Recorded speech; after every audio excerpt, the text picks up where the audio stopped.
One of my favorite things in the whole wide world is music. I've always loved music, but I've always been a bit intimidated to learn music until about 2 years ago when I learned about this. This right here is the circle of fifths, and it's deceptively simple, but it holds powerful truths about music, at least Western music theory, and how we conceptualize it, how we describe it, not prescribe it, but describe it. So, for example, if we go from C to G, that's a perfect fifth. If we go from A to E, perfect fifth. Anywhere clockwise, adjacent, perfect fifth. But if we go counterclockwise, so from D to G, or from C to F, or from E flat to A flat, counterclockwise, those are all perfect fourths. So, and this applies with individual notes, but also chords. So let's look at notes first. Notes, the most iconic perfect fifth, I would argue, is the Star Wars intro. So open string. So when I go from ba, ba, that's a perfect fifth. That's a perfect fifth. So it's 7 frets or 7 little notes, 7 notes on the guitar, on the piano. Excuse me. You counting the black notes. That's perfect fifth. So all of these. What I just played was from E to B. But what if I played from E to A? That sound is also familiar, I guarantee you. And I would say the most iconic example is this.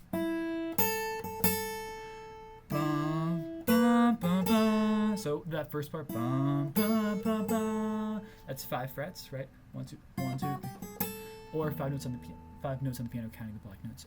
That's 5 semitones. That's a perfect fourth. And so this applies. This kind of framework is especially useful when we talk about chords. So if I play any adjacent chords, so if I play C, a major C chord to mate, and then G and F, that sounds like this.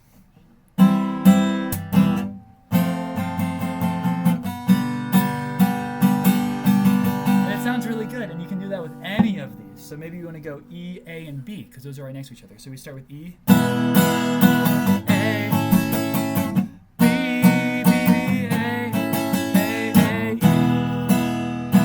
Sounds really good, and so we call that often the 1-4-5, and it's very related. But where the circle of fifths gets really interesting is when we add the minors. So we have all this, but what if we add the relative minors to each, like this?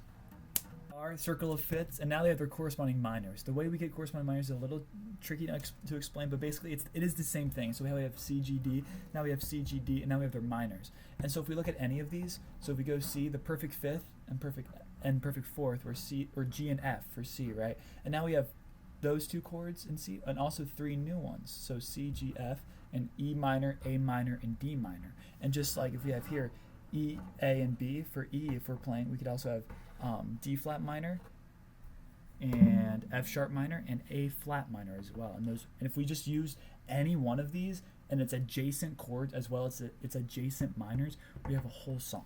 Let's go through some examples. So for this last bit, I thought it'd be fun to go over some familiar songs and see just how simple they really are by circling the chords, like I was talking about, kind of that method of adjacent chords, and playing them. And instead of saying the lyrics, instead saying which chord I'm playing on my guitar. Yeah, so here we go.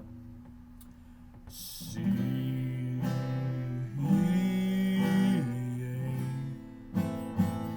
only F, C, G. Only F, C, G. It's really that easy. But F, C, G. Fing and C, G, C. Fing and F, G, C. It's that easy. C-away train never going back. E-way on a one-way track. A, how I should be getting somewhere. G, how I'm neither here nor there. G's your biggest fan, I'll D you until you hear me. Papa, Papa, C, C. G, there's no other D star. You know that he'll be your Papa, Papa, C, C. D, that I'm the one who understands you. A, this time, how could you not know? A, you belong with G. You belong with G. You belong with A. As you ever thought, just may. You belong with G. You belong with D.